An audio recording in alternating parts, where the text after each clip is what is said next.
você tem uma estratégia de colocar um candidato, a imagem de um candidato em uma situação delicada para ele, então, eu consigo colocar o cara numa situação. Eu consigo colocar o cara numa festa? Consigo. Tá, mas é isso que é uma eleição? Você precisa fazer isso? Não, você não precisa fazer isso. Isso não é estratégia, isso é jogo baixo.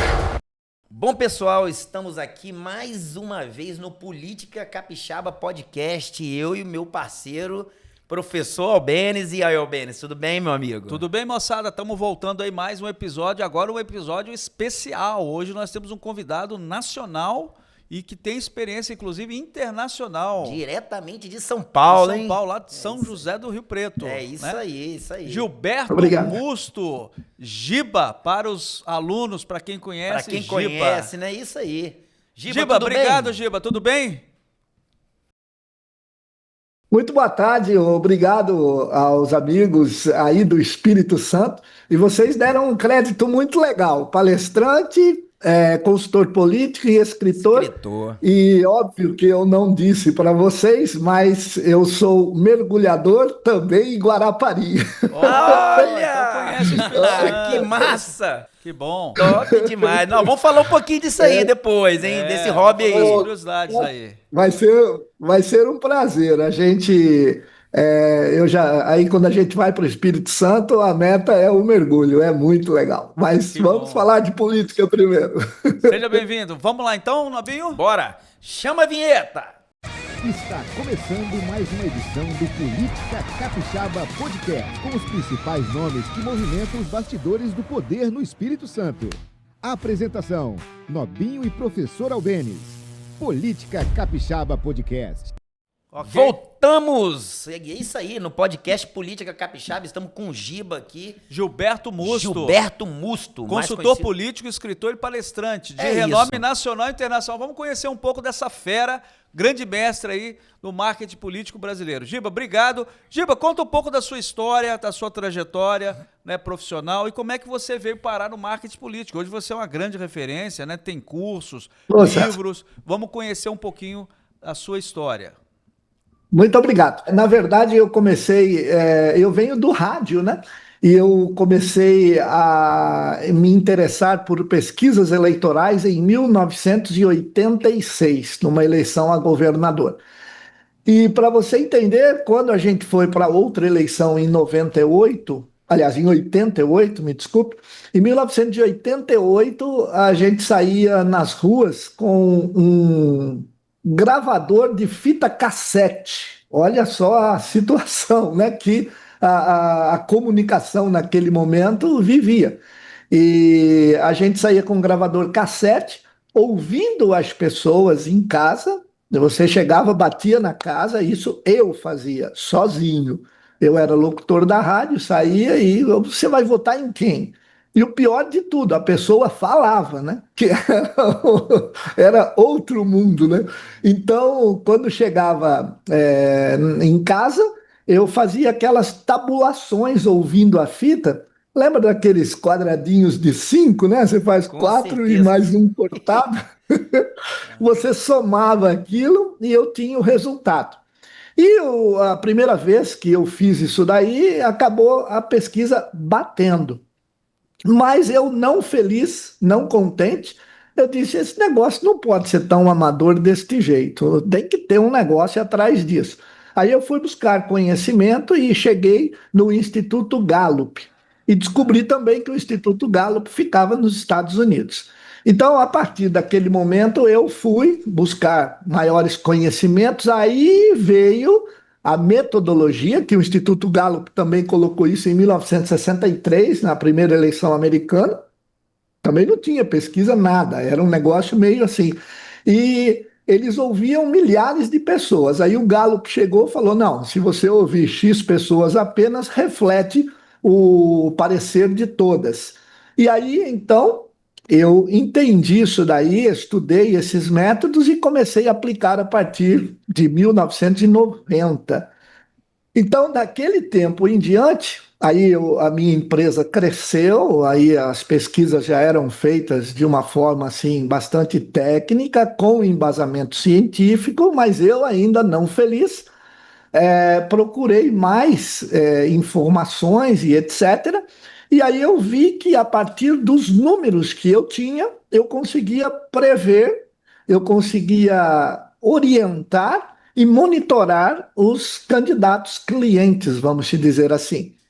Até que um dia, um prefeito de uma cidade muito pequenininha, de uns 7, 8 mil habitantes, ele me disse, depois que eu entreguei a pesquisa para ele, por que que você não vai ser consultor político, né? Falei, imagina, isso daí não é para mim, está muito distante, tá? Ele falou, não, você explica muito bem, você dá o direcionamento de forma muito correta, eu acho que você deveria pensar nisso. Aí, 1994 em diante, eu comecei a pensar nisso. E aí eu fui enveredando para esse caminho da consultoria política. Comecei a ganhar novos clientes, a desbravar novas fronteiras do interior do estado de São Paulo e fui avançando. O próximo estado foi Minas Gerais, depois foi Paraná, enfim, e eu acabei ganhando um nome um pouco mais sustentado pelo próprio resultado do trabalho. Sempre dava certo, os candidatos ganhavam a eleição, aí eu vi que podia fazer jingle, aí podia fazer uma série de coisas, outdoors e tudo, porque aquele tempo valia tudo, né? Camiseta, boné e tudo mais. E Comício, né? também a Com Justiça shows e tal. Eleitoral. Exato, exato. Aí a Justiça Eleitoral ela caminhou paralelamente a isso, começando a organizar os resultados de pesquisa a serem divulgados. Então, eles começaram a fechar o cerco daquelas empresas que eram aventureiras. E como eu havia me profissionalizado, busquei informações de alta qualidade, enfim, a gente torcia para que cada vez mais a Justiça Eleitoral cerceasse aqueles panfletinhos do sábado à noite que amanhecia no domingo forrado o chão Borrado no de chão. papel, Com dizendo que o resultados candidato. enganosos, né? Com resultados favoráveis. Exatamente, fazia qualquer coisa, como todos dizem, o papel aceita tudo, né? Então, eu era um idealizador de que a Justiça Eleitoral fizesse o negócio muito corretamente, e quanto mais ela apertasse ou regulamentasse, vamos dizer assim, melhor era para as empresas mais sérias, né? E aí a gente avançou nisso daí, eu entrei para esse ramo da consultoria, e eu acabei entrando na percepção de que a internet seria alguma coisa do futuro em 2008, quando eu fui aos Estados Unidos acompanhar a eleição do Obama, a primeira eleição do Obama. Lá eu aprendi o que, que é o Big Data, e aí eu falei, então esse negócio funciona desse jeito. Aí quando eu voltei para o Brasil, eu fui procurar o maior especialista em marketing digital, que ele se chama Conrado Adolfo. Vocês devem conhecer, já Conhecer. teve contato com o conteúdo dele, que eram Claro. os 8 P's do marketing digital, né? Quando eu comecei a me relacionar com ele, fui em duas. Eu assisti, para vocês terem ideia, por isso que eu falo que a gente tem que buscar a informação, tem que buscar o conhecimento. Eu fui em 3 seminários dele, iguaizinhos. Nossa. Eu fui em Curitiba, que foi o primeiro, eu fui em São Paulo e depois eu fui no Rio de Janeiro. Nos 3 é o mesmo seminário, mas eu fiz questão de, em prazo de 2 meses, eu fui em 3 seminários iguaizinhos o dele. E aí a gente se tornou muito amigo e ele me disse o seguinte, ele falou, Gilberto, você tem um nome bastante representativo, mas você vai ficar do mesmo tamanho até o final da sua vida. Falei, Conrado, por que isso? Ele falou, porque se você não escrever um livro, você não sai da onde você está. Isso eu estou falando de coração aberto para vocês no Política Capixaba, porque eu nunca falei isso para ninguém. Já sentei para gravar um vídeo meu acerca do que eu estou falando para vocês e nunca sentei para fazer. Eu falei, não, ainda não Inédito, hein? Ó, tá vendo? Pô, legal. Ó, você que tá nos ouvindo, ó, informação inédita de Gilberto Musto. Nunca Verdade. foi revelado isso e tá revelando aqui conosco. Não. Ô, Gilberto, que honra, Não, que honra que você nos dá. nunca. Muito obrigado pela Eu já, confiança. eu já fiz um roteiro para gravar esse vídeo que eu estou falando para vocês. Sentei umas 3 vezes ali atrás, onde eu gravo e tal. E eu sentei umas 3 vezes e não gravei. Mas vamos lá. O Conrado falou, Gilberto, enquanto você não gravar um livro, enquanto você não escrever um livro, você não vai decolar. Eu falei, tá bom. Fiquei com aquilo na cabeça, tal. Falei, pô, mas como que eu vou escrever um livro? É uma dificuldade muito grande, é um negócio. Só que eu sempre tive habilidade da comunicação e eu sempre gostei muito de ler. Então, é aquilo que a gente sempre fala para os candidatos. Se você quiser melhorar o seu discurso, se você quiser impactar, se você quiser convencer, se você quiser falar muito bem, você tem que ler. Não é falar porque você fala, você tem que ler. Porque quando você lê, você amplia o seu vocabulário, você consegue arrumar palavras na hora que você precisa, tá? Então, vocês são da comunicação, vocês sabem disso, né? Então, então aí a gente idealizando isso, eu sentei e escrevi um livro em 120 dias. Quando eu soltei o livro em 2011, o meu primeiro, o Mapa do Voto, ele se chamava apenas Mapa do Voto, e eu recebi uma série de críticas de amigos meus, colegas, né, não amigos, colegas meus de consultoria política. Eu recebi muitas críticas porque eu estava revelando tudo da nossa profissão. Então, pessoas chegavam, pô, você não pode fazer isso, pô, você escreveu um livro, você tá ouro, né? É isso, é exatamente isso, né? Pô, você está entregando ouro, cara, você está falando as coisas que faz com que a gente possa trabalhar com as estratégias e tal. E hoje, eu, depois de uma vivência, bom, aí seguindo, né, a trajetória, eu estou hoje no Mapa do Voto 5, que é o meu 7º livro. Mas uma coisa muito importante é que eu falo sempre nas minhas palestras e nos seminários o seguinte: este último livro meu, que eu lancei agora em março, ele cancela todos os outros, porque nenhum livro meu é reeditado, nenhum livro meu tem uma segunda edição. Eu já sei mais ou menos a quantidade que eu faço, que eu tenho o meu público, eu já sei que eu lanço por e-mail e nas redes sociais o pessoal já compra e já acabou e até logo, para que eu lance o próximo. O próximo é o que está valendo. Esse daqui, ele não vale você comprar o mapa do voto 4, o mapa do voto 3, 2. A gente tem muitos amigos que são colecionadores, então eles pedem, a gente até que tem uma reservinha aqui e você vende, mas valendo para essa eleição de 2026, 2028, só o último livro. Então eu não me preocupei muito com os colegas criticando. Porque eu falei, espera um pouco, eu vou escrever um próximo livro, eu não vou ficar nessa. E esse próximo livro é para a próxima eleição. Então, por que eu vou estar preocupado que eu estou falando aqui coisas que eu não vou usar na próxima eleição? Que você não está escrevendo sobre as experiências passadas, né? E outra, a comunicação do futuro, ela só vem após a gente terminar esta eleição, por exemplo, e verificar o que deu certo, o que deu errado, né? A fazer os ajustes e seguir a vida. Muito bem. Então aí o meu segundo livro me deu uma projeção nacional, que foi Estratégias Políticas para as Redes Sociais, e aí eu iniciei a criação da Academia Mapa do Voto.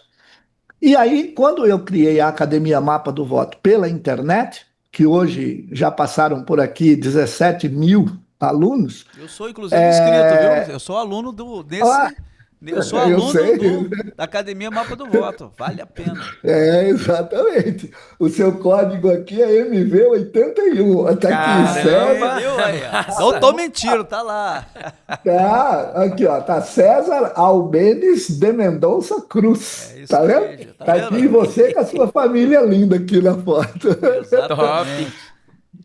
Então, o que que aconteceu? Eu entendi que a academia ela ganhou uma projeção, ela ganhou uma forma de ter as pessoas junto de mim por intermédio da comunicação, não só de e-mail como por WhatsApp.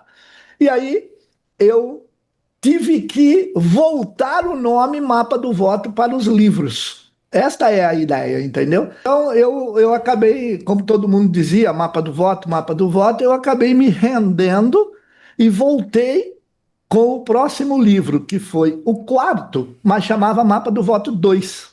E dali em diante, eu continuei até chegarmos no Mapa do Voto 5, que é o que eu tenho hoje e vai continuar assim. Hoje é uma pentalogia, né? Mas tudo bem. Só que nesse meio tempo, as coisas foram acontecendo com a internet de forma paralela e eu comecei a estudar o mundo online e o mundo offline dos candidatos. Aí então que nós entendemos que a gente poderia ajudar muito mais pessoas por intermédio desse mundo online e offline estritamente conectados, porque o eleitor ele estava começando a se informar pela internet. Eu estou falando de Sim. 2016. Uhum. Aí ele começou a se formar pela internet e essa informação, de forma, vamos dizer, empírica, começou a influenciar o cenário. Ou seja, a gente sabe que você ler coisas pela internet é diferente de você ler um livro, mas é uma informação que você tem. É empírica, mas está valendo. Então, nesse é empírica, está valendo, eu falei, vem cá, esse negócio pertence ao que a gente chama de mobilização da opinião pública.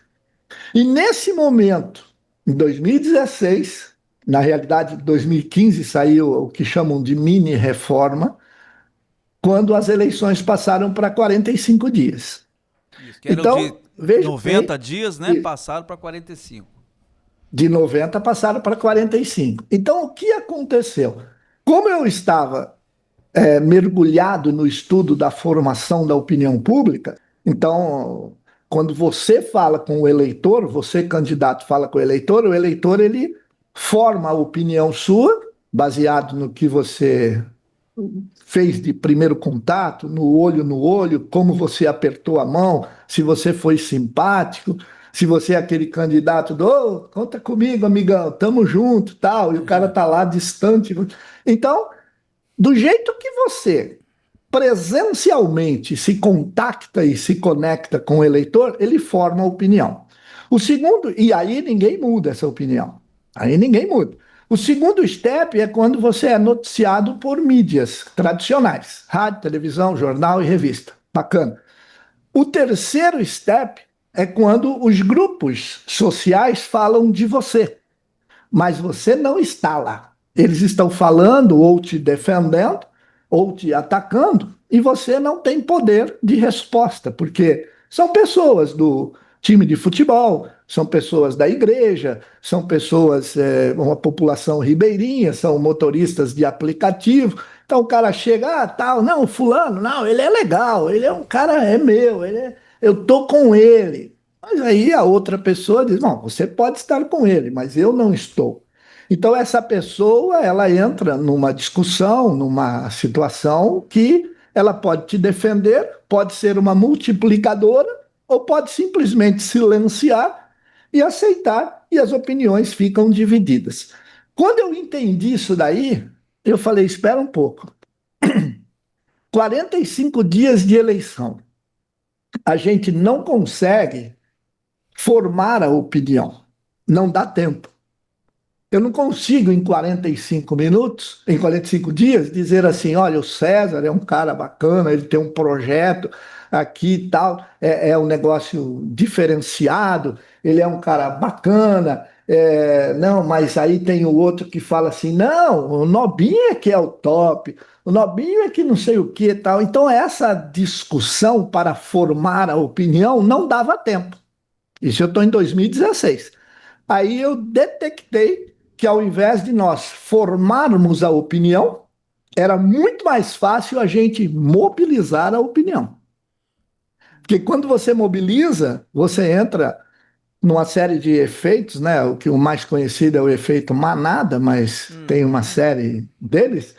E aí você entra nesse efeito e você fala, poxa, eu consigo mobilizar a opinião sem formar a opinião.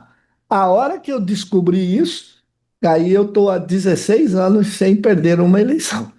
É mesmo, Giba? Giba, só uma Porque, curiosidade, quantas eleições você tem, mais ou menos, você Já participou, participou? já orientou? Você já orientou Isso aí. quantas campanhas? olha, eu, assim, tenho colegas meus que fazem muitas eleições em um período, né? Eu sou a pessoa que valoriza um pouco mais a minha presença e eu não quero muita quantidade. A única vez que aconteceu o que você está perguntando aí foi em 2010 que eu fiz 16 eleições para deputados. Caramba. 16, É, meu no irmão. mesmo pleito eleitoral. Mesmo pleito. Aí, nunca mais. Aí eu falei, Você não, tem uma chega. média, assim, de lá pra cá? 5, 6? Eu acho que mais de 80, com certeza. Mas eu não tenho uma média e nunca parei para contar isso daí, porque eu sou um cara que eu sou de hoje para amanhã, eu não sou de hoje para ontem. Sabe, tudo para mim é presente e futuro. Eu não fico me mirando no passado e tal. Mas se eu sentar, eu creio que com algumas injustiças, não vou lembrar de alguns candidatos, né? Mas, assim, com certeza foram mais de 80. Mas, assim, eu não posso precisar exatamente, não. E em vários E aí, locais, ô Giba, no Brasil todo, você chegou a fazer também campanhas internacionais? Isso é interessante também. sim, internacionalmente, nós não fizemos campanha, nós treinamos equipes, Ah, ok. tá? Então, eu fui treinar uma equipe em Portugal, nas eleições autárquicas, em 2008. Depois eu dei dois treinamentos na Universidade de La Frontera, em Temuco, no Chile. Depois eu participei de dois grandes seminários com estrategistas das campanhas eleitorais de presidente na George Washington University, nos Estados Unidos, em Washington. Agora, depois eu treinei a equipe da Venezuela em 2013 com um governador na do estado de Carabobo. Ele era um governador que estava apoiando algumas candidaturas municipais. Eu fiquei 6 meses lá na Venezuela ajudando ele. Enfim, o mais é exatamente Chile, Venezuela, Portugal. Aí em 2025 treinei uma equipe de 2 deputados na Espanha, em Madrid. E agora, semana retrasada, eu cheguei da Universidade de Salamanca, que Ah, na trouxe Espanha. até uma caneca. Tô vendo aí a caneca. E eu voltei porque a Fundação Democrática Nacional me presenteou com um curso de pós-graduação, estratégias e eleições com a democracia internacional. Foi muito legal, foi um curso bastante bacana.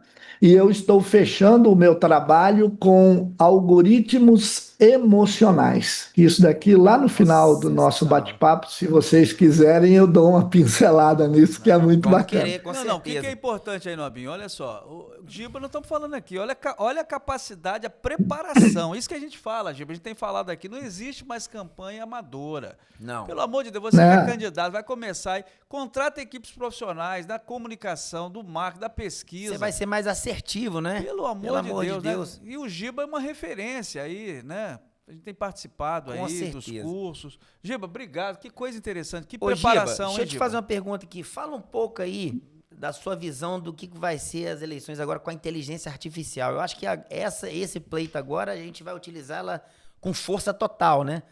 Que você tá achando aí Eu, desse movimento, dessa produção de conteúdo exacerbada, de criação de imagens, vídeo, simulando a pessoa falando uma coisa e não é a pessoa, colocar ela em locais que ela nunca esteve.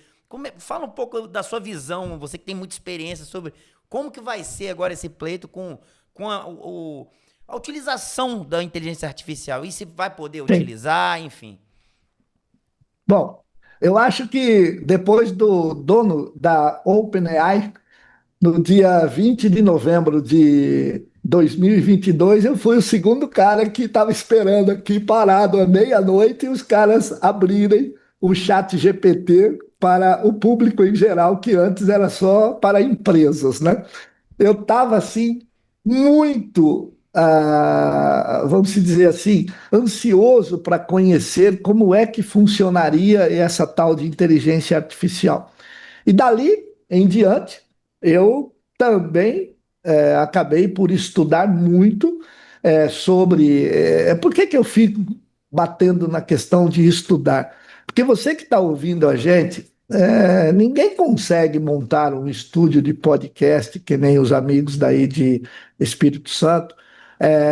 Ninguém consegue cativar uma pessoa, ninguém consegue explicitar os sentimentos, fazer uma entrevista, bater um papo, se você não tiver o mínimo de conhecimento. E para você ter o mínimo de conhecimento, você tem que estudar. Eu estudo o dia todo, tá? Então, eu fui na inteligência artificial e achei, assim, uma grandes saídas, tá? E principalmente nos principais softwares, que na realidade sempre as pessoas dizem para mim assim: você usa qual inteligência artificial? Cada uma tem uma peculiaridade, e hoje eu trabalho com o cloud, trabalho com humanos e trabalho com o chat GPT. Cada um com a sua função que me ajuda muito. Como eu tive uma empresa de pequeno porte, mas eu tinha muitos colaboradores, a inteligência artificial hoje ela ajuda você em uma campanha a fazer o que muitas pessoas estariam fazendo, principalmente montando os agentes do cloud para funções repetitivas. Mas a sua pergunta é interessante, porque eu instruo os meus candidatos da seguinte forma: embora o TSE não deixou muito clara as regras de utilização da inteligência artificial, eu acho que você pode usar ela de qualquer forma, desde que seja a te alavancar na estratégia sua. Se você tem uma estratégia de colocar um candidato, a imagem de um candidato em uma situação delicada para ele, isso não é estratégia, isso é jogo baixo. Então, eu consigo colocar o cara numa situação. Eu consigo colocar o cara numa festa? Consigo. Tá, mas é isso que é uma eleição? Você precisa fazer isso? Não, você não precisa fazer isso. A eleição, ela se resume em você responder ao eleitor a seguinte pergunta: o que é que eu ganho votando em você? Ponto. A partir do momento em que você tem esta resposta, você tem uma, duas, três, cinco estratégias. E cada estratégia, ela se concretiza por intermédio de táticas. Uma estratégia pode ter quatro táticas, uma estratégia pode ter cinco, seis, 10 táticas, e uma estratégia pode ter uma tática só. Então, como é que a gente usa a inteligência artificial? Você pode fazer um jingle na inteligência artificial? Pode, e fica bacana. Agora, esse jingle é plágio? Isso você não pode fazer. Não, o jingle é inédito. Eu fiz um prompt e no meu prompt eu disse que eu queria um shot, queria com uma velocidade de 140 kbps, bacana, com uma qualidade bacana. Eu quero ele bem animado, eu quero voz feminina no refrão, que a gente no prompt coloca como choros, que é coros, né? E você tem as estrofes. Então você criou e você tem uma ferramenta que te ajuda. Então, parabéns, show de bola. excelente usar a inteligência artificial para esse tipo de situação. Imagens, né? A gente tem uma regra na lei eleitoral que você não poderia divulgar maquete dos lugares, as eleições passadas, né? O candidato tem um projeto de construir uma escola, então ele vai lá, faz a foto de um terreno baldio, onde será o local da escola, no planejamento dele, e depois ele colocaria uma maquete digital. Isso era proibido nas eleições. Agora, a inteligência artificial ela consegue fazer isso, e aí é que a gente não tem muito a informação de que se isso é legal, se não é legal, enfim. E também as regras elas têm que se atualizarem para que você possa ir avançando. O TSE também avança muito, eles vão, obviamente, cada vez mais acelerando a inovação. Então, o que eu digo que jamais deveria ser usado e parte do princípio de ferir a ética do nosso trabalho. Você fraudar fotos, fraudar vídeos, como você disse, que é uma situação do deepfake, né, que a gente sabe. Então, na verdade, Nobinho, você usa a inteligência artificial para ela te ajudar no trabalho repetitivo ou de construção. A inteligência artificial faz um roteiro de vídeo para mim? Ela faz muito bem feita. Se você tiver um prompt bacana, você faz. Então, ok. Só que quando esse roteiro de vídeo chega a mim pela internet, pela inteligência artificial, eu vou verificar e vou colocar a minha concepção profissional, ética e a sensibilidade emocional que a inteligência artificial ela faz, mas ela nunca vai ser igual a mim, porque eu tenho o histórico do local. Então vamos lá, vamos fazer uma eleição em Guarapari. Eu tenho aí o perfil do que é que o eleitor de Guarapari pensa, do que é que o eleitor de Guarapari avalia, vê que é importante, que não é. Não necessariamente que o eleitor de Cuiabá ele tem as mesmas percepções e expectativas do eleitor de Guarapari. Então você tem que ter um local, beleza?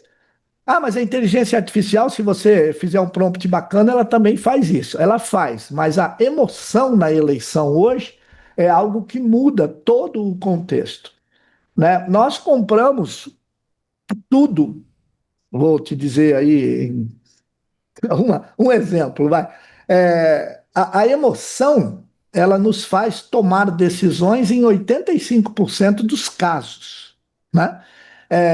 Então, o exemplo que eu gosto de dar é que você vai num shopping e você compra uma calça jeans ali, porque você comprou pela emoção.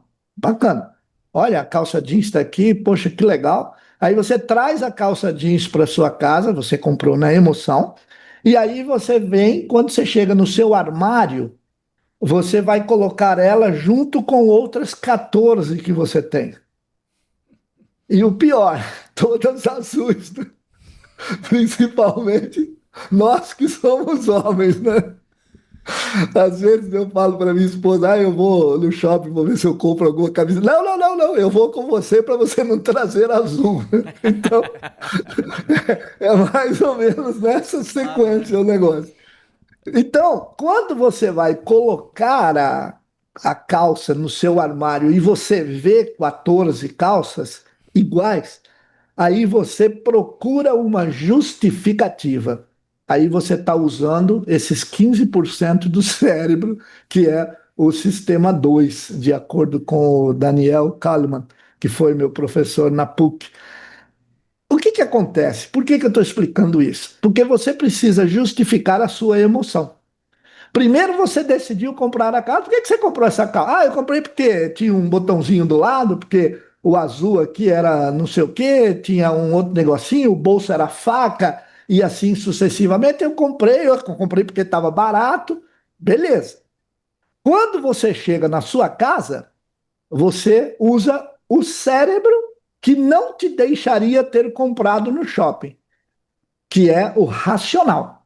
Aí você vai falar, pô, pera um pouco. né? Aí, então você vai procurar a justificativa do porquê que você emocionalmente comprou a calça. E na eleição? É a mesma coisa. Primeiro, o eleitor decide pela emoção. Ele decide escolher o candidato pelo jingle, por uma foto bacana, pela presença que ele teve no evento passado. Ele decide por algum vídeo emotivo que o candidato fez. Enfim, ele decide de uma série de formas, mas todas as formas que ele decide primeiro é uma forma emocional. Uma vez que ele decidiu a emocional, aí ele vai procurar a justificativa. Ou seja, não, mas o meu candidato, ele faz 20 anos que está na política. O meu candidato, ele trata as mulheres de uma forma especial. O meu candidato. Então você começa a procurar justificativa para que você possa, óbvio, né? Você vai procurar uma justificativa para a sua escolha que você fez emocionalmente. Então o voto, ele é decidido desta forma. A gente tem que usar hoje uma questão emocional para que você arregimente a maior quantidade de eleitores. E a inteligência artificial, ela ajuda muito nisso, ela ajuda a fazer os vídeos. Eu até acho bacana tudo, mas não tem como uma produtora, tá? Você faz ali, você tem uma profundidade de campo, você tem uma iluminação, você tem uma abertura de câmera. Eu sei que a inteligência artificial faz tudo isso, mas até você acertar o prompt É direitinho e verdade. ficar com o resultado do jeito que você quer, Fica. é melhor você gravar, né, com o Giba, pessoal e pronto. deixa eu te fazer outra pergunta, né? Vale tudo nas eleições? Por exemplo, na estratégia política, também vale você usar como estratégia? Está falando de sentimento aí, a gente está mostrando ali o ponto positivo, né? Tentando convencer ali o eleitor com as características positivas do candidato. Agora, vale também você utilizar como estratégia política, por exemplo, ataque, você apontar o erro do adversário, por exemplo, Vale. que é o que a gente Porque, vê na muito realidade, por aí. A gente vê isso o tempo Principalmente todo. nos Né? cargos, Nas eleições de nos hoje, na cargos, internet, o que mais de tem. executivo, né? As Exatamente. disputas, São governador, agências criando presidente. coisas do adversário, falando mal do adversário. Ele trabalha para um é, candidato, mas ele tá ali na, apontando um monte de erro, criando memes e tal. É, na verdade, é o seguinte: em 2014, nos Estados Unidos, um instituto fez uma pesquisa sobre exatamente o que você está falando. O que impacta mais o eleitor, a propaganda negativa ou a propaganda positiva? E o que impacta mais o eleitor é a propaganda negativa. Após as eleições, há uma grande margem de lembrança do que foi falado negativamente sobre um candidato. A primeira campanha do Trump, a primeira peça, e lá é pago, né, na televisão, não é como aqui que há o horário eleitoral gratuito. A primeira peça que foi colocada foi de ataque. Então, quando a gente chama de attack advertising, que é essa propaganda de ataque, propaganda de desconstrução, ela na realidade ela atende uma parte dos eleitores e atende o grupo, porque é uma coisa muito difícil você estar comandando uma campanha e o adversário te ataca por alguma coisa e você diz assim, eu não vou responder. E no momento em que você diz que você não vai responder, por três formas de decisão, e depois eu explico isso detalhadamente, mas você decidiu que você não vai responder, o seu próprio grupo te cobra. É muito difícil você ficar explicando para as pessoas que, não, olha, a gente tem um estudo, a gente tem conceito sobre isso e não é agora a hora da resposta. Enfim, aí o que acontece nesse momento? Você primeiro precisa ver quem atacou, depois, qual a credibilidade de quem atacou e, por último, qual a relevância que teve. Então, às vezes, você recebe um ataque de uma pessoa que você não pode dar uma resposta, porque senão você vai colocar. Imagine que você tem uma audiência, vamos pegar aí um eleitorado de 100 mil pessoas, você tem uma audiência de 60 mil. A pessoa que te atacou tem uma audiência de 5 mil. Pequena. Não é candidato, é pessoa que Entendi. atacou, qualquer pessoa. Essa pessoa tem uma audiência de 5 mil. Aí você pega o ataque que foi somente para 5 mil pessoas e você coloca no seu espectro de 60 mil para responder. Então, as 60 mil pessoas que não souberam do ataque passarão a saber. Vamos ficar. E vão E te além de cobrar, né? passar a saber, E vão te cobrar uma resposta, né? Não, sensacional isso que você tá falando. exato, isso, exatamente. Então aí você fala, poxa, espera um pouco, eu preciso responder isso, eu tenho como fazer. Agora, por outro lado, você tem aquele que você está no contrário, né? Você tem uma audiência de 5 mil pessoas e um cara com 60 mil pessoas, ele te ataca. Isso daí é Aham, diferente, né? aí não, Então, aí é diferente. entende?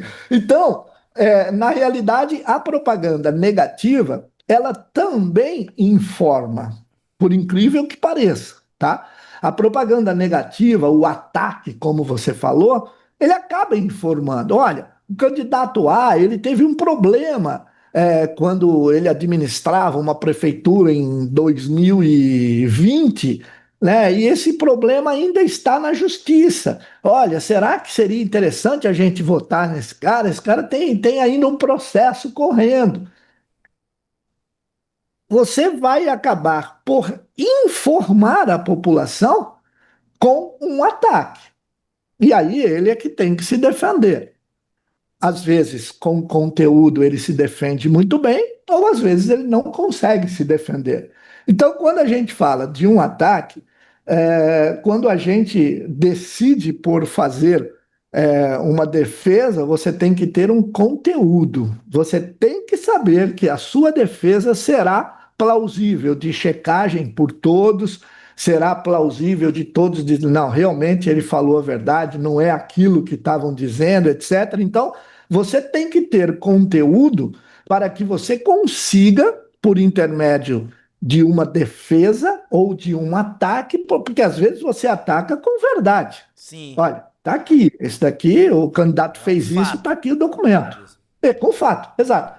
Então, a propaganda de ataque, ela é também parte de uma eleição. Agora, o que não pode é o seguinte: eu disse no começo da minha resposta que eu ia explicar as três faces do ataque. Em primeiro lugar, você vai para um ataque da imagem política da pessoa. Ah, ele já foi candidato, já perdeu um monte de eleição, tal, imagem política. Você ataca primeiro a imagem política. Isso o adversário fazendo. Imagine você sendo candidato sendo atacado. Então, primeiro, a imagem política. Segundo, você é atacado na imagem pública. Olha, não sei, esse cara tá. Então, publicamente, né? Ele é empresário, mas ele está devendo impostos, não sei. Então, aí é a imagem pública. E em terceiro, e mais grave, vocês já devem saber o que vem por aí, é a imagem pessoal.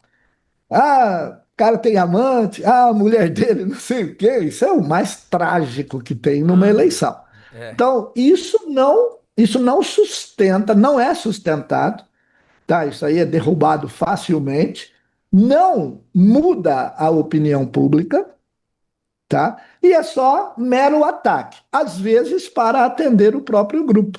Uhum. A gente não sabe o que acontece dentro de uma campanha. Então, quando você começa a ingerir um ataque ali, primeiro a parte da imagem política, depois a imagem pública, a imagem pessoal, você acaba perdendo votos na grande maioria, e o pior de tudo, o seu grupo o aplaude. Então, o seu grupo bate palma para você. Não, é isso mesmo, a gente é assim, falou, tem que levar, é pai e bola, tal. Mas lá na ponta, a pesquisa diz o seguinte, ó, o que você está fazendo não está resolvendo, amigo. Tá, esse negócio aí, para que você está fazendo isso, né? E hoje é importante dizer, e eu até estou fazendo uma palestra nova, e já que eu falei do mergulho e já contei alguma coisa nova aí, eu também vou dizer, que é o que eu estou colocando nos meus slides agora. A, Ao fim do candidato genérico, tá? A gente não está encontrando mais eleitor que não procure diferenciar o conjunto de marcas de um candidato. Ou seja, o candidato sabonetão, o candidato, né, pô, sabe, não, eu não posso falar não para ninguém, né? Isso já foi, tá? O não é uma grande posição do candidato. Não vou fazer isso. O eleitor falou: esse cara é sério. Ele não vai fazer isso e ponto. Então, o candidato hoje ele tem que deixar claro, porque o eleitor vai procurar, vamos dizer assim, quais são as suas marcas.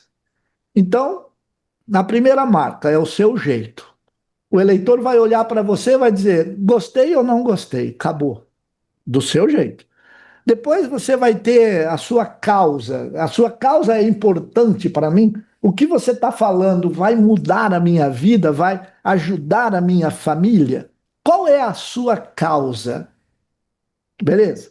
Depois, que lado que você está? Hoje tá, você vê as pesquisas últimas que têm saído aí, tem muito esse negócio, né? O lado que você está vai me ajudar no futuro? E, por último, se você passa o que a gente chama de o item mais importante da escolha de um candidato, da decisão do voto, é a confiança. Não, mas eu voto em candidato que tem credibilidade. Show. Só que eu tenho 4 candidatos que têm credibilidade. O A, o B, o C e o D. Os 4 têm credibilidade. Um é médico, faz 300 anos, o outro é presidente do sindicato rural, um excelente agropecuarista. Nossa, tem a família aqui, maravilhoso. O outro assim, o outro assado. São 4 que têm credibilidade máxima na cidade ou no estado. Você vai votar em quem? Você vai votar em quem você confia. Então, a confiança está acima da credibilidade. E quando o candidato diz assim: olha, eu tenho uma causa, se o candidato não tiver uma causa, pode esquecer tudo que eu falei daqui para trás.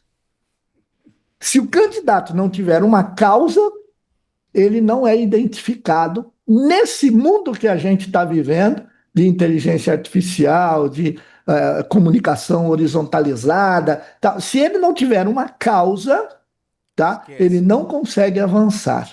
Por quê? Porque é muito mais fácil eu derrotar um adversário do que derrotar a causa do adversário. Nossa então, se o meu adversário tem uma causa. Fantástico, né? Oi? Fantástico isso que você está dizendo aí. Seu insight Porque às vezes você tem aquele candidato que tem aquele atira para tudo quanto é lado. Vai fazer o quê? Não, vou cuidar da saúde, da educação, mas do quê? Ele não tem difícil um de foco, roubar né, a causa. Eu tenho 29 anos que eu faço isso. Até hoje, o que significa fazer mais para a saúde e fazer mais para a educação. Exatamente, isso é que mais aparece. Né? Clichêzão, O que né? vai fazer? Não, mais pela educação, melhorar a educação, mais saúde. Não é? Então, é muito difícil isso. Então, quando você tem uma causa, por exemplo, você pega o. Vamos voltar lá no Fernando Collor. Ele tinha uma causa. Qual era? Combate aos marajás.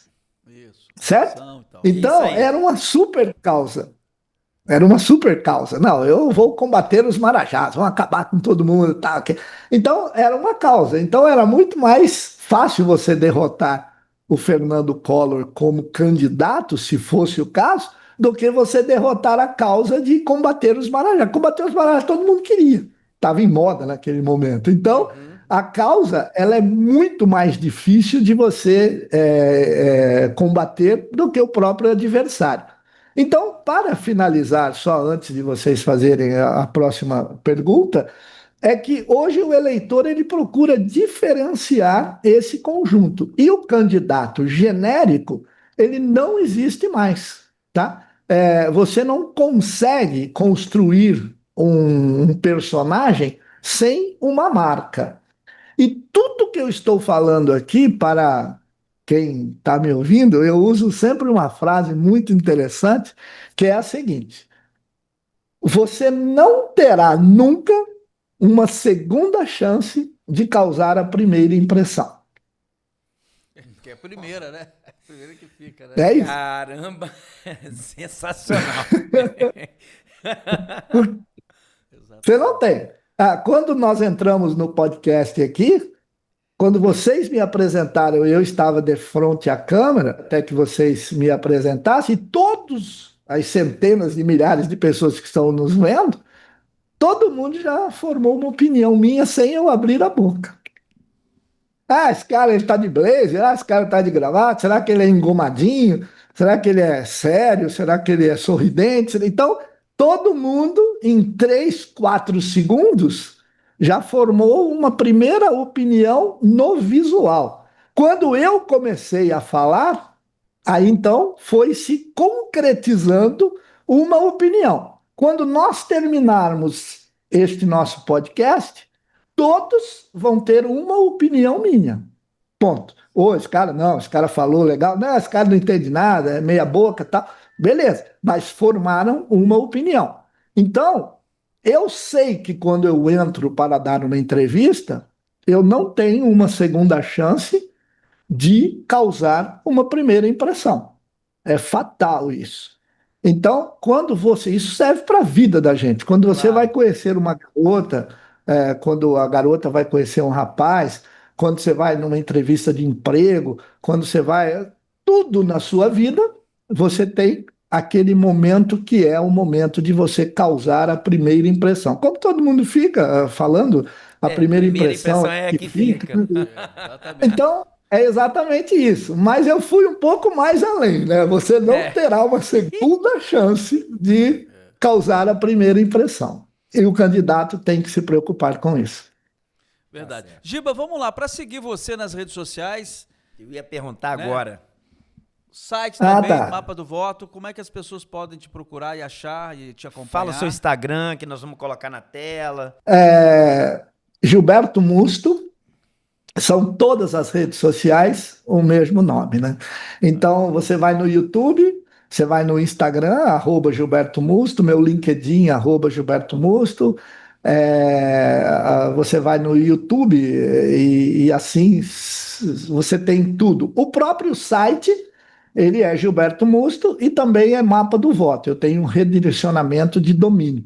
Então, você digita Mapa do Voto, vai te abrir ali nas primeiras páginas do Google. Graças a Deus a nossa reputação faz isso, porque eu sempre digo, se você quiser esconder um cadáver, você coloca ele na segunda página do Google. Ah, Lá ninguém, boa. Essa é boa. Essa eu nunca tinha ouvido, não. Legal. lá, lá não É, aparece ninguém. ninguém, né? Pois é, a nossa Não. audiência aqui são profissionais, o Gilberto, que é muito conhecido, mas é para quem não conhece, quer se quem tá aprofundado. interessado, né, no processo, que Exatamente. não vão começar o processo eleitoral agora, né, Gilberto? Estamos terminando aí a pré-campanha, vamos Isso. começar, os partidos estão fazendo as convenções para homologar os candidatos. E aí, Gilberto, eu queria que você falasse assim, dicas mesmo, né? Como é que você pega um candidato, pré-candidato, o que, que ele precisa fazer, se estruturar para começar a campanha? Vamos falar assim, vai começar a Qual o campanha. primeiro passo? O que, que você sugere aí na sua experiência, quando você pega um candidato, um pré-candidato, como é que é o caminho das pedras? Fala para nós aí, para dar umas dicas para os nossos ouvintes, principalmente aqueles que serão candidatos, os pré-candidatos hoje que serão candidatos a partir do dia 16 de agosto. Olha, a primeira coisa que a gente procura instruir o candidato é sobre o posicionamento dele.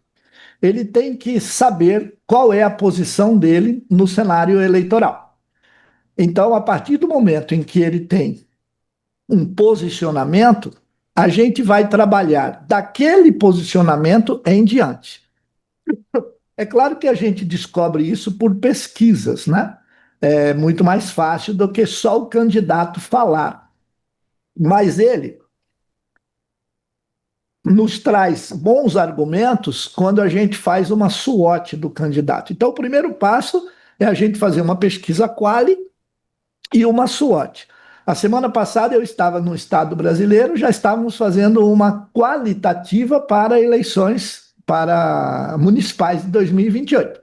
Então, isso é candidato profissional. Já tá O cara não está preocupado lá em brincando, 2028, entendeu? né? Começa agora Não, já e para. qualitativa.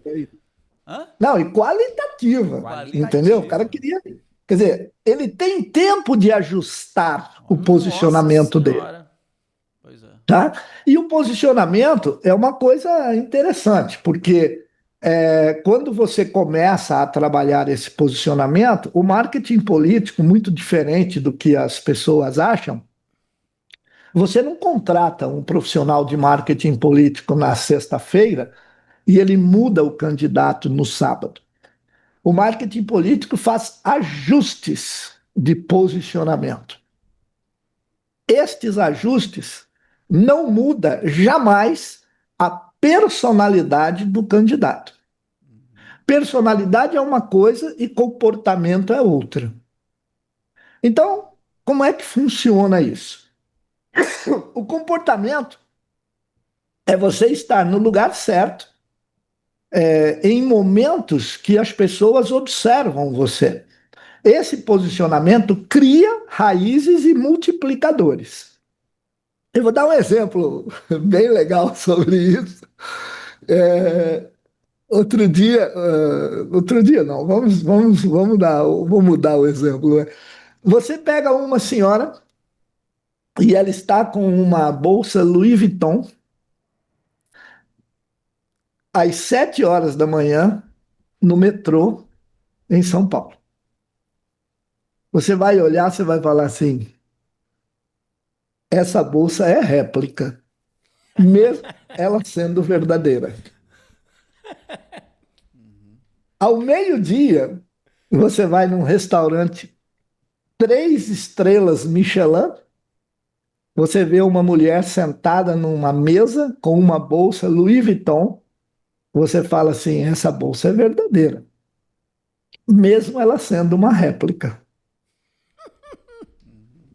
Então, então o candidato ele tem que se posicionar desse. Outro dia eu estava no farol, me parou uma Fantástico. garotinha com uma bis na frente ali e ela estava com uma mochilinha da Louis Vuitton. Eu olhei assim, eu falei: ah, não é possível. Essa bis é falsa. Faz Exatamente. sentido demais isso. É isso mesmo. É verdade. Não tem como Depende errar. de onde está, né? E com quem está e onde está, né? É. Então, isso é o posicionamento do candidato. Estamos descontraídos, estamos sorrindo, mas o candidato ele tem que saber sobre o seu posicionamento, né? E isso daí é 3 pontos importantes, vamos se dizer. Você tem que ter a pauta dominante. Isso é fatal. Ou seja, vamos supor assim, ele tem que ser um candidato que ele se identifique com o público-alvo. Depois a gente pensa no outro público, que não era o target do candidato. Primeira coisa. Segunda coisa, você tem que ter o que a gente chama de território afetivo. Aquele cara que quer agradar a todos, ele não agrada ninguém, tá? E por último, você tem que ser um personagem público, né? Você tem que ter vamos dizer assim, uma imagem que transmite autoridade. Esse posicionamento, ele pode ser explicado com um capítulo do meu primeiro livro, onde eu escrevi que pobre não vota em pobre. Simples assim. Nossa, Gilberto, mas que frase pancada que você falou. Pobre não vota em pobre. Pobre vota em pobre quando este pobre é um ídolo. Aí tudo bem. Aí você pode ser pobre, mas desde que você seja ídolo. Que, na realidade, reflete aquelas lideranças que nascem em conjuntos habitacionais, por exemplo. Então, você tem ali o líder do bairro, o líder comunitário. Esse tem o mesmo status socioeconômico de todos que ali moram, mas ele é líder, ele é ídolo. Por que ele é ídolo? Porque ele vai para cima, ele defende, ele vai em busca de melhorias, ele coordena o centro comunitário, ele promove festas de ações públicas, beneficentes, enfim. Então, esse cara, ele tem o mesmo nível socioeconômico, mas ele é ídolo. Então, este posicionamento inicia a campanha. Então, peraí, deixa eu ver o que é que você tem como posicionamento. Ok, o meu posicionamento faz com que a gente entenda como que a gente vai, teoricamente, planejar a campanha daqui para frente. E o segundo item, que quando eu falo todo mundo assusta, é o seguinte: quem é o nosso adversário? O nosso adversário, ele não precisa ser uma pessoa, ele não precisa ser o outro candidato. O nosso adversário, ele pode ser o sistema, ele pode ser a corrupção, por exemplo, ele pode ser uma região totalmente esquecida. Então, o nosso adversário, ele tem que ser detectado no primeiro momento em que eu começo a campanha, porque só a partir do momento em que eu tenho a detectação do adversário verdadeiro é que eu consigo montar uma estratégia para a gente chegar até o que a gente chama de ponto B. Muito rapidamente seria: qual a primeira estratégia mais rápida, mais barata, mais curta para eu chegar do ponto A ao ponto B? Uma linha reta. Show. Acertou na mosca. Mas agora, entre o ponto A e o ponto B, eu tenho um obstáculo. Esse obstáculo está ali. Qual é a minha estratégia?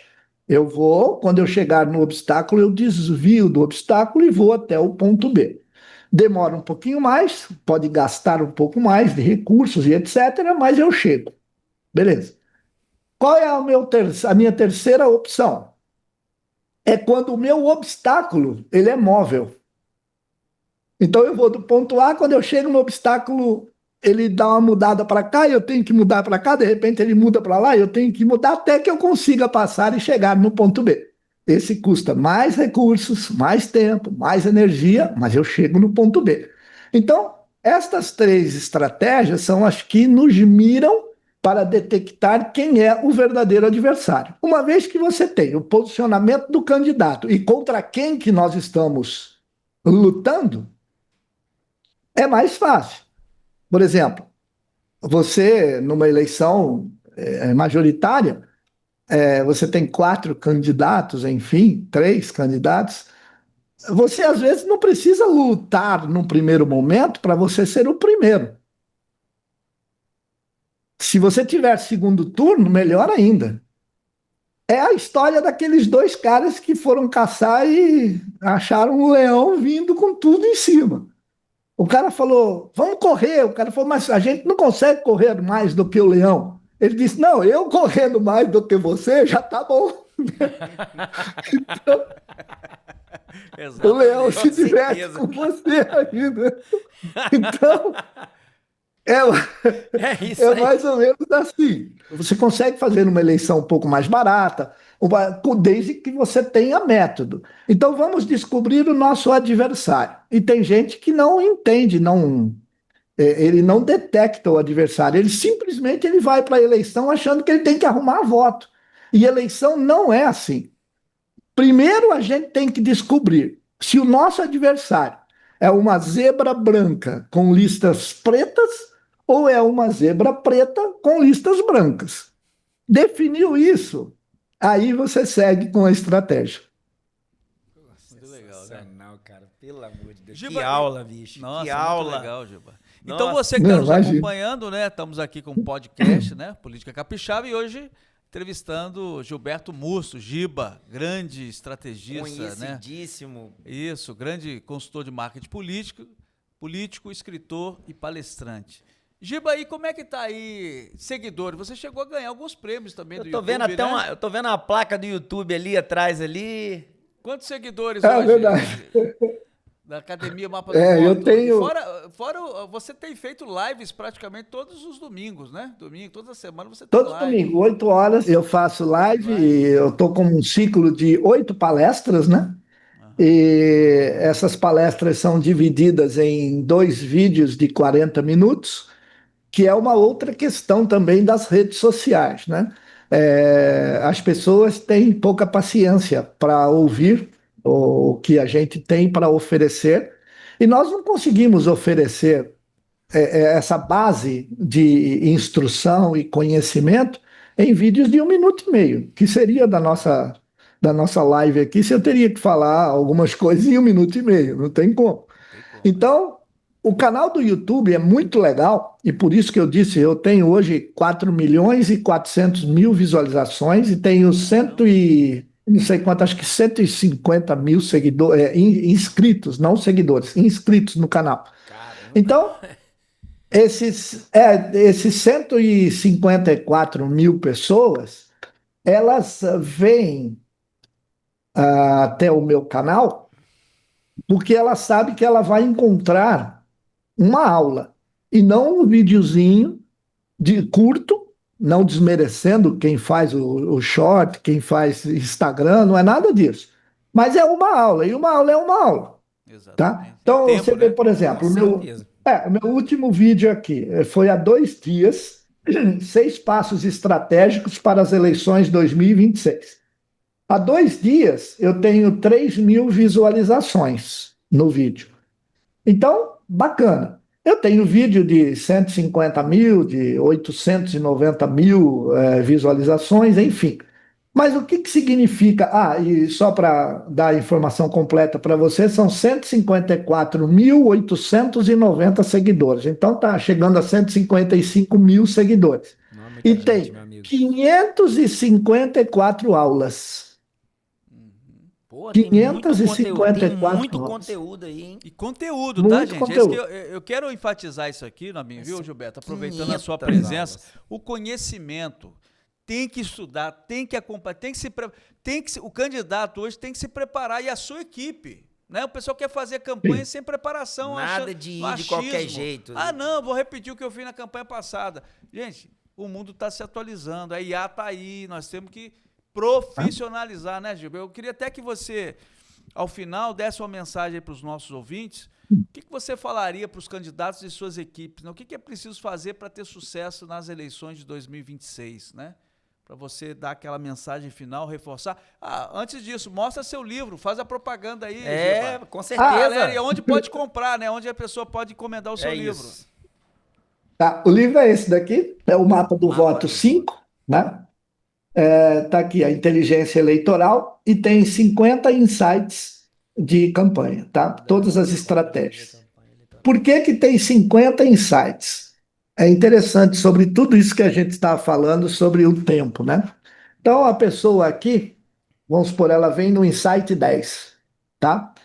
Ela simplesmente vai abrir, tem 2 páginas, e depois ela muda para outro insight. Ninguém tem tempo nem paciência de ler. Quando chegar no insight 11, ele tem 2 páginas e depois ela vai para o insight 12. É assim o livro todo nos 50 insights. Por isso que tem 50 insights. Sensacional. Exatamente. O meu deve estar Tá. chegando, viu? Eu já pedi, deve estar chegando, senão Eu amanhã vou ou pedir depois. um pra mim também, pô. Só os dois que ele mostrou ali, eu já fiquei vai curioso chegar para aqui, ver nós o vamos fazer conteúdo. mais propaganda, viu, Giba? Prepare que você vai vender Então, muito livro. na realidade é assim, ó, todos os insights só tem 2 páginas. E tipo assim, se você quiser ler o insight 49, depois vir para o 2, depois É vir para um o guia. 17. Aquele site Exatamente. 10 ali, eu gostei, hein? A internet não substitui a sola de sapato, hein? É isso aí. Nós vamos Não. usar aqui, Não. vamos. Eu já vi candidato, eu já vi candidato, o professor César também, falando, não, eu vou fazer o seguinte, já vi falando dessa maneira. Eu não vou sair, não vou fazer, não vou ser pra rua, eu vou pegar uma quantidade de dinheiro e vou impulsionar meus posts, vou jogar tudo na internet que vai dar certo. Hoje o Instagram ele está diminuindo muito a entrega de qualquer tipo de conteúdo político, né? E você tem, sem sombra de dúvidas, ícones das redes sociais, né? Que nem o Nicolas, por exemplo, que óbvio que ele Sim, não fez tudo que ele fez, mas a gente fala de 1 em 10 mil. Uhum. E se você conseguir ser esse 1 entre 10 mil, parabéns para você.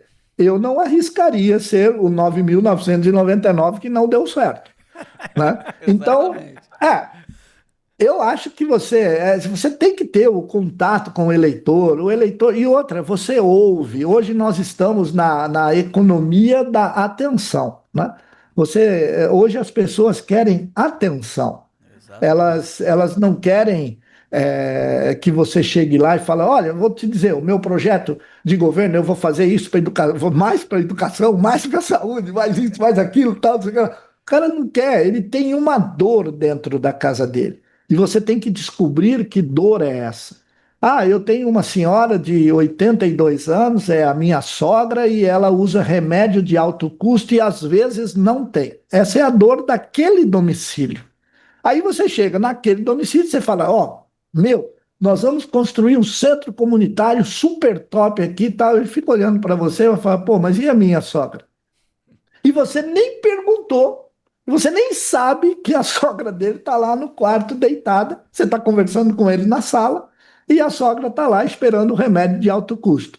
Então, esse tipo de atenção é o que você precisa dar para o eleitor. Então, ao invés de você chegar na casa do eleitor e começar a despejar tudo que o seu projeto de mandato, o seu plano de governo foi criado para que você tenha as metas e os objetivos, não fale de um primeiro momento. Primeiro você entra, conversa alguma coisinha, e depois diz assim: como você poderia me ajudar a formar o meu plano de governo? O que você sugere?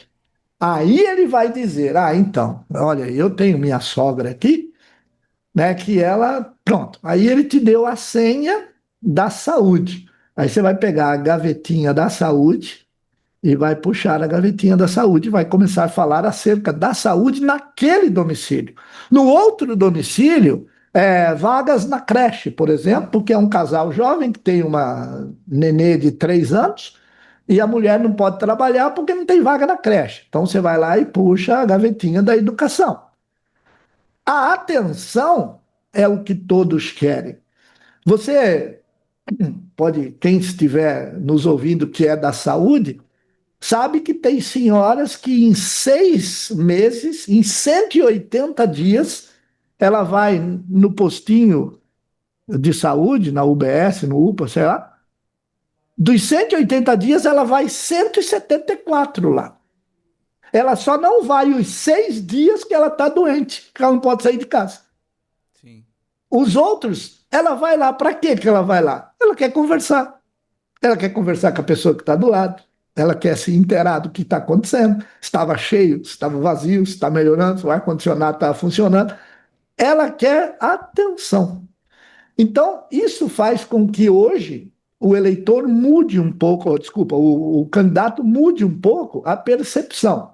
E para finalizar, respondendo a pergunta que me foi feita, sobre a profissionalização, né, da campanha, amigo, acabou você achar que, entendeu? Ah, o achismo. Não, eu tenho feeling. O feeling que eu conheço é aquela música do Morris Albert. Feelings e pronto. O resto, você É tem isso que aí. ter número, você tem que ter equipe boa, né? Você tem que ter pessoas plugadas, pessoas comprometidas. Porque, na verdade, eu digo sempre com referência à equipe. A água que afunda o barco é a de dentro, porque o barco foi feito para navegar todo o mar. Mas aqui caraca. afunda é aquela que está dentro do barco. É isso aí. Sensacional essa frase. Muito Ô, bom. Giba, deixa eu te fazer uma pergunta aqui agora, fugindo um pouco do assunto da política aqui. O Giba é só política ou ele tem outro hobby? Você falou que gosta de mergulhar aqui em Guarapari. vem aqui no estado, dá uns mergulhos nas Três Ilhas. Conta aí, fala um pouco aí do hobby de mergulho. O mergulho faz acho que uns 5, 6 anos que eu não mergulho mais. A minha esposa não gosta muito que eu mergulho, mas é um outro mundo, né? O mundo do mergulho é sensacional. E eu acabei substituindo um pouco do mergulho para o esqui alpino. Então aí eu vou em alguns países que tem a parte de esqui bastante bacana. Ushuaia, na Argentina, é um local de esqui maravilhoso. A gente não precisa ir muito longe. Eu gosto muito do Canadá também. Mas o mergulho é um outro mundo, né? Eu sou Dive Master. E o Dive Master ele é a última categoria do mergulho, depois só instrutor. E eu cheguei ao Dive Master, que você tem o Open Water Diver, que é o mergulhador, o mergulho básico, que você vai até 18 metros. Depois você tem o avançado, que é o que vai até 30 metros, que você faz o mergulho profundo, você faz embarcações naufragadas, né? Você faz naufrágio, e você faz busca e recuperação de objetos, né? Esse objeto que eu falo é, por exemplo, uma lancha que afundou, teve um acidente, etc. Então a gente desce para localizá-lo. Esse é o mergulho avançado. Depois você tem o terceiro nível, que é o Rescue Diver. Aí você vai fazer resgate de mergulhador em choque, morto, afogado. É, Tem uma série de situações em que há necessidade de você salvar e resgatar um mergulhador perdido, mesmo assim, enfim. E depois o quarto nível, que é o Dive Master. Esse já pode ele tem como mergulhar até 54, 60 metros, né? Mas aí você já tem que fazer uma mistura de gás, que a gente chama de nitrox, porque nós aqui, neste momento, estamos respirando apenas 21% de oxigênio e 78% de nitrogênio e 1% de impurezas. Então, outra coisa erroneamente que todos falam é que você coloca para mergulhar um cilindro de oxigênio, né? Não é um cilindro Não de é? oxigênio, é um cilindro de ar normal, né? Porque o oxigênio ele mata você se você respirar. É só em hospital que usa isso, nos próprios aviões a gente vê ali um cilindro de O2, de oxigênio ali, beleza. Bom, então esses níveis de mergulho vão fazendo a operação se tornar mais arriscada, né? Qualquer pessoa pode mergulhar, mas são poucos os que conseguem voltar, né? Porque tem que ter Mergulhar é uma fácil, né? O técnica. negócio é voltar. Exatamente, Qual foi a maior profundidade que você já mergulhou? Eu fui até 37 metros. Puta, Eu tive a oportunidade de ir a 54 em Fernando de Noronha, na Corveta, que é uma embarcação que ela acabou naufragada e ela está de pé. É a coisa mais linda, você vê por fotos aí, né? Mas eu não fui até lá, não. Eu acho que é desnecessário. É muito perigoso. É muito perigoso. Tanto que vocês também já ouviram falar, e eu não falei aqui, do mergulho de caverna. Esse Esse é o aí. mais perigoso. Esse é maluco, tá? Doideira, né? Recentemente Esse teve aqueles turistas lá italiano, né, Isso, que morreram lá, né? exatamente. E todos Isso. eles tinha até um instrutor experiente, todos eles eram Não, experientes no mergulho. o mergulho, Diz que é a um dos esportes, profissão, diz que é um dos esportes mais perigosos do mundo. mas vamos pelo lado da profissão, porque aí já são profissionais mesmo, ele não está lá de recreação, como a gente fala, né? O cara aí já é profissional, né? Mas vamos dizer o seguinte: você consegue nivelar uma, uma profissão dos perigos pela forma que você tem de resgatar a pessoa. Então, vamos lá. Qual é a primeira profissão mais perigosa do mundo? Vocês dois arriscam aí? Veja que é pela forma de resgate. Qual é a A primeira? profissão É, Você arrisca? é astronauta. Astronauta, né? com certeza. Pô, nossa, não tava nem pensando em astronauta, mas com não certeza, voltar, né? né? O que cara ele, vai, mas- ele vai pra um lugar inóspito, um ambiente Pronto. completamente hostil. Certinho. E aí o cara, ó, vai resgatar o cara? Não tem como. Então esquece, o cara morreu, é a profissão mais o perigosa. mar é parecido, né? Na A profundidade. segunda, a segunda é o mergulho em caverna. Então, ó, o cara mergulhou 200, como aconteceu nesse seu exemplo, o cara mergulhou 256 metros, cara. Caramba, velho. Bom, e ele Pressão, morreu. né? A pressão, Como né? é? Esse negócio. A pressão nem tanto é assim, mas o problema é que você tem que ser muito profissional e o problema da caverna é muito grave, né? Porque tem tantas técnicas, aqui cabe um outro podcast disso daí, tá? Porque Cabe. é O mergulho, técnica que não acaba mais. o mergulho em si, ele tem de profundidade, assim, caverna, tem aquela questão também de você subir, tem que subir devagar para, né, Isso. vai mudando a A gente. atmosfera, senão você pode chegar lá em cima e ter Isso, um embolismo pulmonar, corretamente. entendeu? Então, Corretamente. não é brincadeira, A não. gente, não, a gente mergulha com um computador, né? Então você leva um computador aqui do lado e esse computador ele vai calculando a sua profundidade com o tempo de fundo. Então, quanto mais tempo você ficar em uma determinada profundidade, maior é o tempo de parada para descompressão, que é o que você disse agora. Quando você sobe, você tem um tempo de parada. Então, rapidamente exemplificando aqui, se você tem um cilindro, ele dura aí, um bom mergulhador, em 30 metros, aí ele dura 30 minutos lá embaixo. Mas você tem que parar 25 minutos, 40 minutos, 1 hora e meia, dependendo do tempo que você estiver lá embaixo, e você não tem mais ar. Então você tem que descer uma poita, você amarra 2, 3 cilindros a 3 metros e depois você desce. Porque se você subir, quando chegar lá, se der uma zebra, você tem os cilindros lá para você poder Exatamente. ficar Então, Giba, parado lá. né? Mas, Giba, olha, quero te agradecer, né? Queremos te agradecer aí por Imagina. esse papo maravilhoso. Estamos aqui com o Gilberto Musso, Giba, especialista em marketing político, né? Um dos maiores especialistas do Brasil, Obrigado. escritor e palestrante, fez aí, né, a divulgação do Mapa do Voto 5.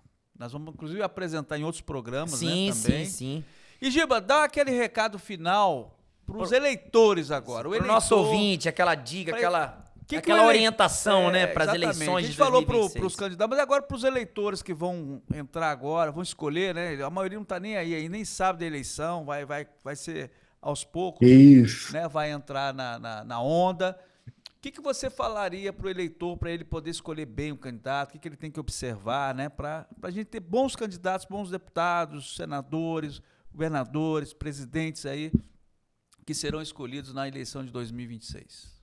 Que eles se interem do projeto da pessoa e não vão única e exclusivamente pela decisão emocional, como eu falei. Embora é muito difícil isso, porque eu, você e todos nós decidimos pela emoção muitas vezes. Mas é importante que, se você quer um país novo, um país moderno, um país que ele tenha realmente um retorno, um feedback acerca de tudo que você paga de impostos, acerca de tudo que você se esforça para construir, dependendo do ramo de atividade sua, você tem uma preparação educacional ou você educa. Então, tudo isso e todas as funções, desde a mais simples até a de alto grau de competência em empresas públicas e privadas, que você escolha bem as pessoas que o representarão. Hoje o eleitor ele já não está mais se deixando enganar por qualquer coisa. Graças a Deus, a cada eleição o eleitor se qualifica muito mais. E isso é o mais importante. Então eu creio que a mensagem que eu deixo para o eleitor é que o eleitor ele tenha essa aptidão, que ele pare, que ele pense 5 minutos que você pesquisar, você vai ter uma forma de votar naquela pessoa que vai contribuir mais, não só para você, como também para a sua família. Puxa aqui, ó, nessa câmera aqui. Giba, ó, eu queria te agradecer pelo seu tempo, foi uma aula, muito obrigado pelo seu conteúdo, por ter cedido, participado conosco, né? participado aqui, tirado do seu privilégio, tempo, tá? Um que é um privilégio. tempo valioso para estar passando essa informação importante pra gente, para os nossos ouvintes. Obrigado. Tá? Muito obrigado mesmo. Quero chamar a atenção de você que está ouvindo aqui. Procura aí Gilberto Musto, exatamente. Né? O livro, como é que faço para adquirir o livro, ô Gilberto? No site mapadovoto.com.br, lá está o link, você clicou lá, o livro já chega na sua casa. Pessoal, ficamos aqui então no nosso programa Política Capixaba Podcast com a participação do renomado Gilberto Musto, mais conhecido como Giba, do Mapa do Voto. Muito obrigado pela sua participação. Legal. Acesse aqui www.politicacapixaba.com.br para você receber as notícias do cenário político aqui do nosso estado do Espírito Santo. Aproveita você aí que está nos assistindo, clica no sininho para receber informações de outros vídeos que a gente posta aqui para você ser notificado. Comenta se você gostou, passa para frente. Ó, isso aqui, ó, foi uma aula, foi uma oportunidade, hein? Não, gigante. Quero agradecer a todos que assistiram e participaram. E é o que você falou, compartilhe, ajude o YouTube a espalhar este nosso conteúdo para o Brasil todo, pois é assim que se faz uma grande network de amigos. E você que está nos assistindo já se tornou nosso amigo. Então, inscreva-se no canal agora, clique no sininho para receber os conteúdos quando for postado e curta para que o YouTube possa deixar para o Brasil todo acompanhar este nosso bate-papo, que foi muito gostoso e eu agradeço demais. Valeu, sensacional, Giba. Tamo junto, muito meu bom. amigo. Muito obrigado. Valeu. Valeu. Obrigado. Até mais.